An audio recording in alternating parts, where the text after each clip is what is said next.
कह रहे हैं कि मुझे हराने के लिए 50 लाख रुपए दिए जी। तो क्या आपको किसी ने 50 लाख रुपए दिए चुनाव लड़ने के लिए या किसी और के लिए कह रहे हैं वो? न तो मुझे किसी ने दिए, न मैंने किसी से पैसे लिए, न कोई ऐसा कह सकता सौगंध शपथ डाल के कह दे कि मैंने एक नया पैसा शमशेर अली को दिया। मेरे को किसी ने कोई पैसा नहीं दिया। मैं लड़ा हूँ, मेरे खुद के बुत्ते पर लड़ा हूँ, तो कोई लेन देन नहीं किसी से। बराबर। तो हीरालाल विश्नोई ने आपको कोई सपोर्ट किया? मुझे हीरालाल विश्नोई ने कोई सपोर्ट नहीं किया, ना रुपया दिया मुझे किसी तरह का। तो आप क्लिप तो देखी होगी आपने जो वायरल हुई? नहीं, क्लिप दी, बिल्कुल सुना मैं जी। लेकिन मेरे को दिया नहीं। तो वो हीरालाल जी जाने और वो सुखराम जी जाने किसको दिए, क्या दिए। मेरा नाम थोड़ी लिया। मेरा नाम लिया हो तो मैं मानहानि का मुकदमा ठोकूं। मेरा नाम थोड़ी किसी का नहीं ले लिया। रहा है। हाँ, तो मेरा नाम नहीं लिया तो मैं क्यों बात करूं। हीरालाल जी ने किसको दिए वो तो हीरालाल जी से पूछ जाए, मेरे को थोड़ी दिए। बराबर। मेरा नाम तो लिया नहीं है। मेरा नाम नहीं लिया तब तक तो मैं क्यों ऐतराज़ करूं। बराबर। पूरे भारत में भी कांग्रेस का अब की बार माहौल है। लोग मोदी जी के झूठी बातों से रूबरू हो चुके हैं। उनको मालूम पड़ गया है कि मोदी जी सिर्फ झूठ ज़्यादा बोलते हैं। 15 लाख रुपए हर के खाते में आ जाएंगे, 30 करोड़ लाख रुपए नौकरियाँ आ जाएगी, इस तरह की कई बातें जो है वो करते हैं। और वो सारी की सारी कहीं नदारत नहीं है। आप देख लो, पूरा देश में एयरपोर्ट बेच दिया, रेलवे बेच दी, जो चीज़ें अब सब गिरवी रख रहे हैं। लोग अब समझ गए हैं कि कांग्रेस के हाथों में ही सत्ता आने से ही जनता का भला हो सकता है। आपकी कांग्रेस में वापसी हो चुकी है। जब गहलोत का नामांकन था उस समय आपको वापस कांग्रेस में, तो कैसे देखते हैं, क्या बातचीत हुई वापस, किससे बातचीत हुई? क्या अशोक गहलोत से बातचीत के बाद ही आप वापस आए कांग्रेस में? जी। क्या बातचीत हुई? उन्होंने आपसे संपर्क किया या आपने उनसे? या उन्होंने मुझसे संपर्क किया था जी कि आप वापस कांग्रेस में आकर के सपोर्ट करो। और कांग्रेसी तो हूँ, खून से कांग्रेसी हूँ, शुरू से कांग्रेसी हैं। लेकिन कोई बात थी, कोई मुद्दे थे, उस मुद्दों से नाराज़गी हुई थी। और नाराज़गी इतनी होती है, कोई ये नाराज़गी नहीं होती कि वो परमानेंट रहती है। फिर सीएम साहब ने तो काम किए हैं, और सीएम साहब से पहले से मेरे संबंध हैं। सीएम साहब के कहने से वापस कांग्रेस ज्वाइन कर। इस पर कोई सुखराम बिश्नोई ने ऐतराज़ नहीं देता है? वो तो वो जाने से, वो ऐतराज़ देता है नहीं देता तो वो जाने, मुझे तो कुछ कहा कोई बातचीत नहीं हुई? मुझे बात ठीक है। नहीं। वहाँ आए थे सुखराम जी, जब अशोक गहलोत जी ने मुझे कहा कि आप पुनः कांग्रेस में आइए, तब मैंने उन्होंने कहा कि मैं 36 वर्ण के लोगों के बल पे खड़ा हुआ था, तो उन 36 वर्ण के लोगों को बुला करके ही मैं अपना निर्णय दे सकता हूँ। तो मैंने पीर की जाल दरगाह पर 36 ही वर्ण के लोगों को बुलाए थे। बुलाने पर वहाँ वैभव गहलोत जी और सुखराम जी दोनों ही आए थे, और वहाँ हमने उनको समर्थन की घोषणा की। और उसके बाद में आपने कांग्रेस ज्वाइन की? कांग्रेस ज्वाइन, फिर वहाँ नामांकन में सीएम साहब के हाथों से वहाँ हुई। क्या कारण रहे विधानसभा चुनाव लड़ने के बसपा से?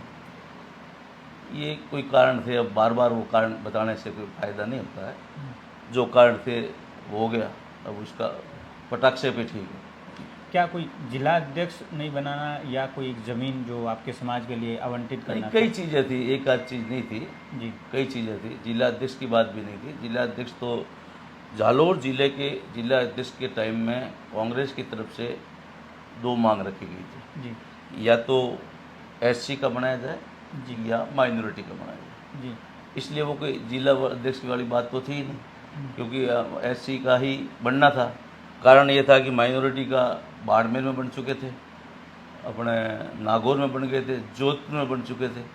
तो इस तरीके से सब जगह कोई एक ही जाति का थोड़ी बन सकता है। तो वो तो पहले से ही मुझे मालूम था, बात हो गई थी मेरे, उसकी कोई बात नहीं थी। वो तो ब्रह्मजाल उस समय कोई फैलाया गया कि सब जिला अध्यक्ष नहीं बनाने के कारण वो नाराज है। लेकिन जिला अध्यक्ष वाली बात तो थी नहीं, पहले से हमें मालूम था। पुखराज जी से मेरी बात हुई थी, सीएम साहब से पहले बात हुई थी, उसमें कोई बात ही नहीं थी। उसमें यह था कि बाड़मेर में फतेह खान जी का अगर नंबर नहीं लगता है तो जालोर से आपका लगेगा, और वहाँ उनका लग गया तो फिर सब जगह तो मामले से बना नहीं सकते जी। अपन भी जानते हैं एक ही जाति तो चलती नहीं। ये तो कोई इलेक्टेड पोस्ट तो है नहीं, ये तो नॉमिनेट पोस्ट है, इसलिए कोई बात थी नहीं ऐसी।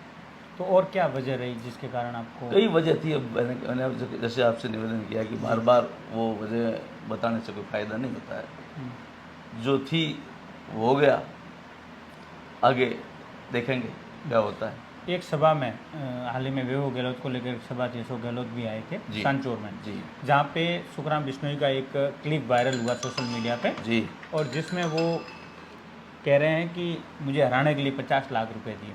जी। तो क्या आपको किसी ने 50 लाख रुपए दिए चुनाव लड़ने के लिए, या मुझे- किसी और के लिए कह रहे हैं वो? न तो मुझे किसी ने दिए, न मैंने किसी से पैसे लिए, न कोई ऐसा कह सकता सौगंध शपथ डाल के कह दे कि मैंने एक नया पैसा शमशेर अली को दिया। मेरे को किसी ने कोई पैसा नहीं दिया। मैं लड़ा हूँ, मेरे खुद के बुत्ते पर लड़ा हूँ, तो कोई लेन देन नहीं किसी से। बराबर। तो हीरालाल बिश्नोई ने आपको कोई सपोर्ट किया? मुझे हीरालाल बिश्नोई ने कोई सपोर्ट नहीं किया, ना रुपया दिया मुझे किसी तरह का। तो आप क्लिप तो देखी होगी आपने जो वायरल हुई? नहीं, क्लिप दी, बिल्कुल सुना ना जी। लेकिन मेरे को दिया नहीं। तो वो हीरालाल जी जाने और वो सुखराम जी जाने किसको दिए, क्या दिए। मेरा नाम थोड़ी लिया। मेरा नाम लिया हो तो मैं महानदी का मुकदमा ठोकूं। मेरा नाम नाम थोड़ी किसी लिया। का नहीं ले रहे। हाँ, तो मेरा नाम नहीं लिया तो मैं क्यों बात करूं।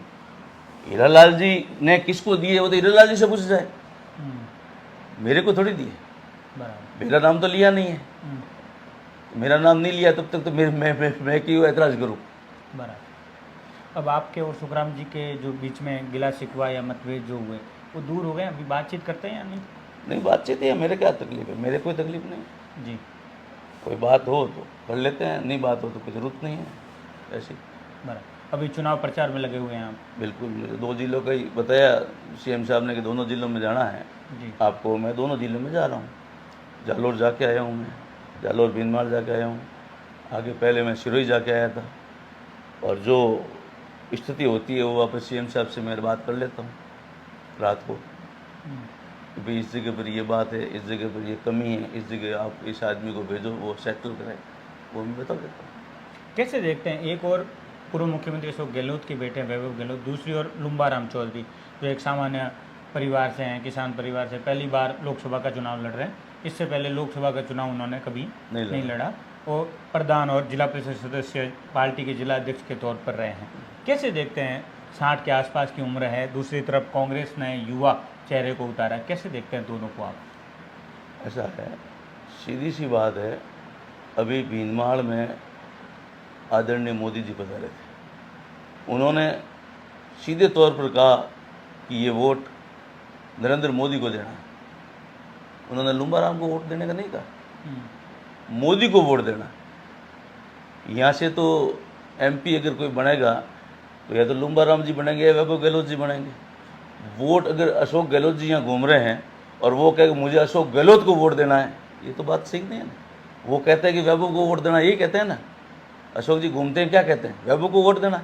कहीं कहा हो बताओ कि मुझे वोट देना, वैभव को वोट दो जीतो, ये कहते हैं। वो कह रहे हैं कि मुझे वोट दो, मोदी को वोट दो। तो मोदी को वोट थोड़ी देना, लुम्बाराम को वोट देना कहना चाहिए था उनको। उनको मालूम है कि लुम्बाराम जी में इतना दम नहीं दिखता कि वो वोट लोगों के पा सकें। जातिवाद सिर्फ काम नहीं आता है, 36 वर्ण जो जिसके साथ रहता है वही काम आता है। जनता आजकल देखती है कि हमारा काम कौन कर सकता है। एक युवा है, नौजवान है, अशोक गहलोत के बेटे हैं, इसमें भी कोई फ़र्क नहीं।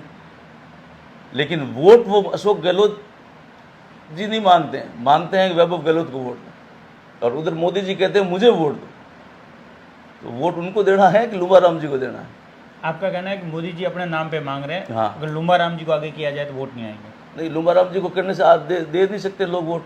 अब लोग तो देख रहे हैं, लोगों ने समझ लिया है। मोदी जी के जो झांसे थे वो दुनिया ने देख लिए 10 साल में कि 50 लाख रुपए मिल जाएंगे, 15 लाख रुपए मिल जाएंगे, इतनी नौकरियां मिल जाएगी, इतनी वो मिल जाएगी, कई बातें की।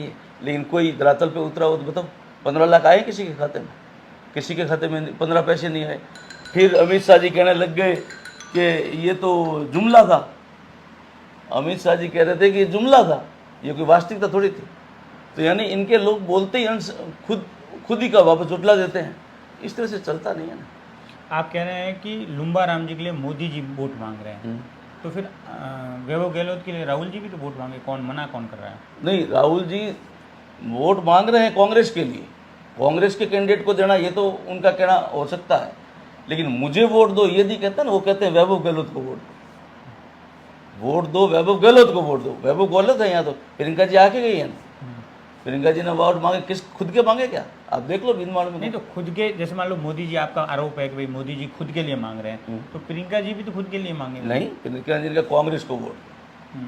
कांग्रेस को वोट दो, वैभव गहलोत को वोट दो। आपका कहना है दोनों उम्मीदवारों को देखना चाहिए। उम्मीदवारों को देखेंगे, उम्मीदवारों की कंपैरिजन करेंगे आप, तो दिखती बात है वो युवा है, पढ़ा लिखा है, नौजवान है, बोलने की ताकत है, और वो आगे जा कर के अपनी बात रख सकेंगे। लूम्बा राम जी एक बुज़ुर्ग हैं, उनके पास इतनी वो नहीं है कि भाई वो आगे अपनी बात ज़्यादा रख सकेंगे, वो फ़र्क तो है।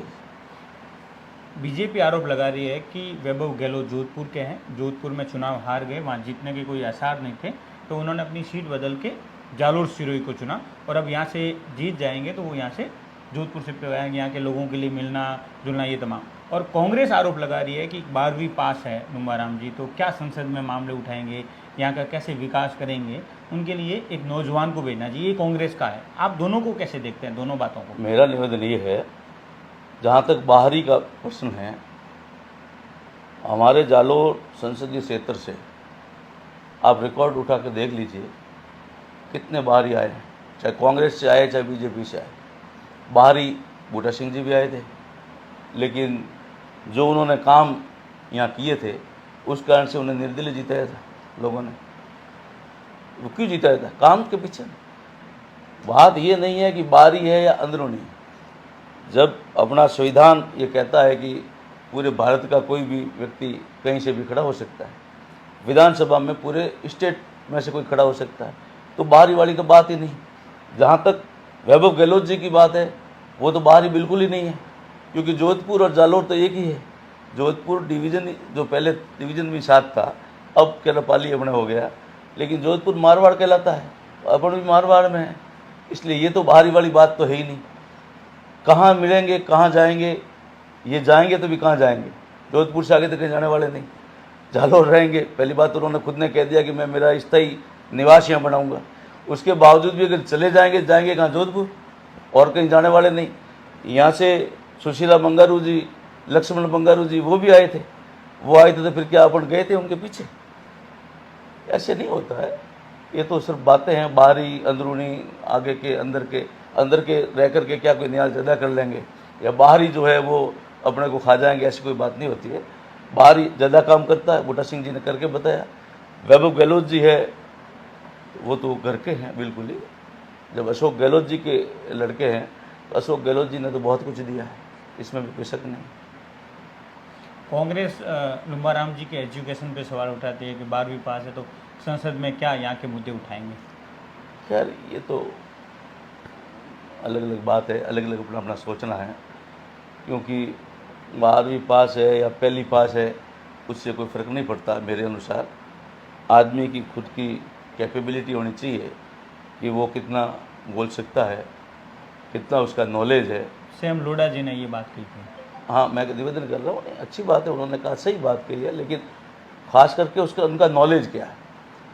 मैंने जहाँ तक देखा है, लूम्बा राम जी का इंटरव्यू आप लोगों के मार्फत से आता है इसमें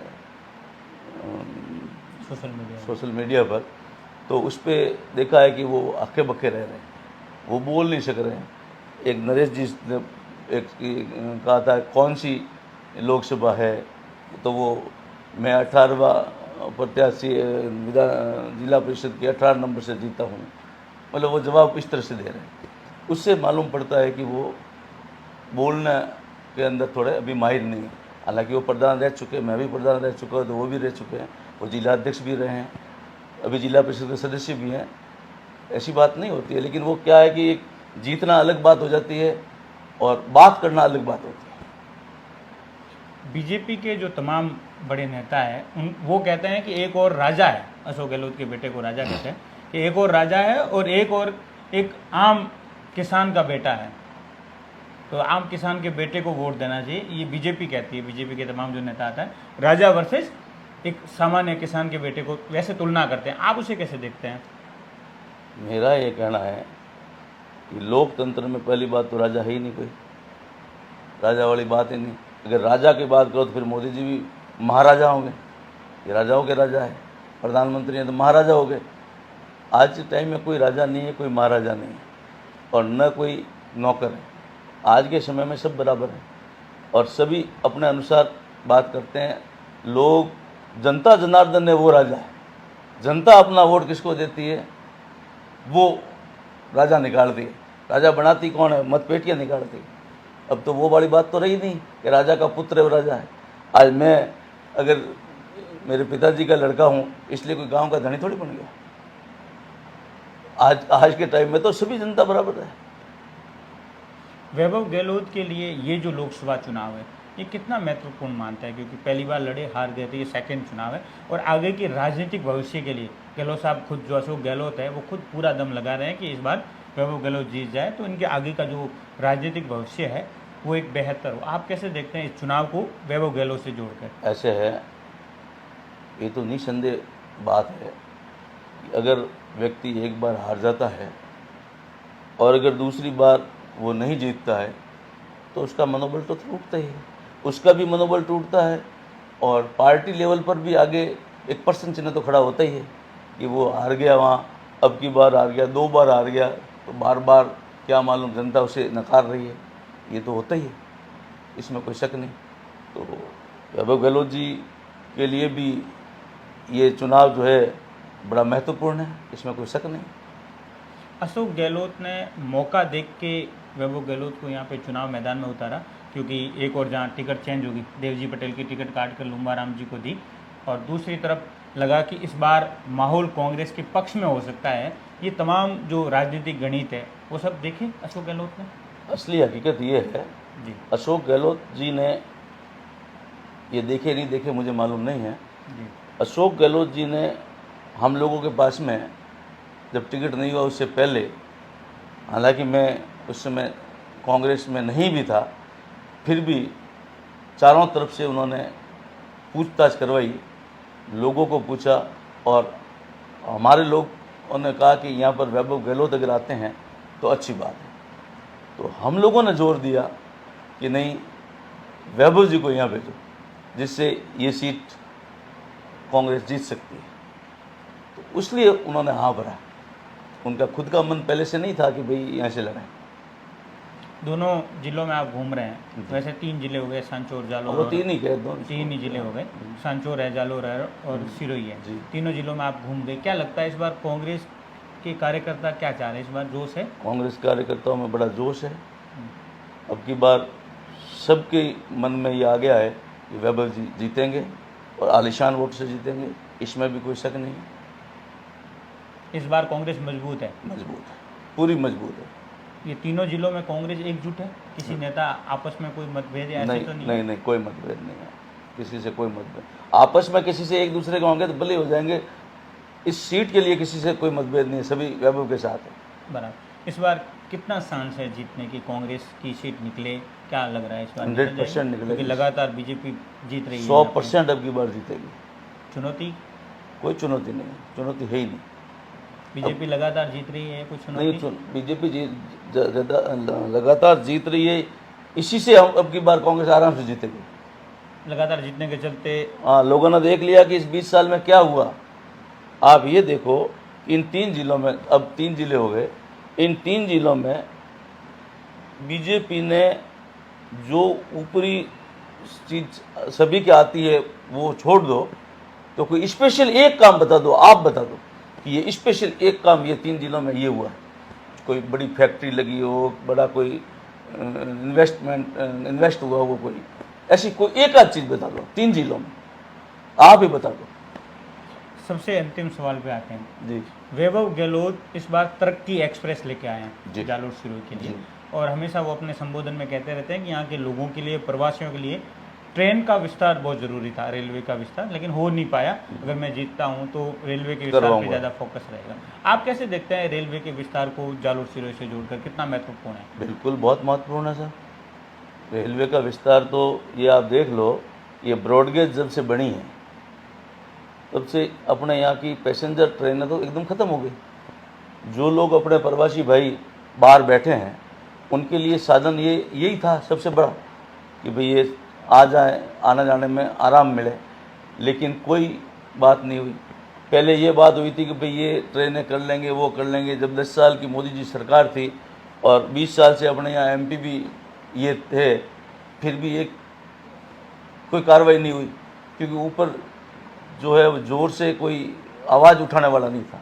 अगर आवाज़ उठाने वाला हो तो सब बातें होती है, नहीं क्यों नहीं होती। और वैभव जी में वो दिख रहा है, वो ये कह रहे हैं कि मैं इसमें करके दिखाऊंगा, करके दिखाएंगे, अब पूरा भरोसा है उनसे।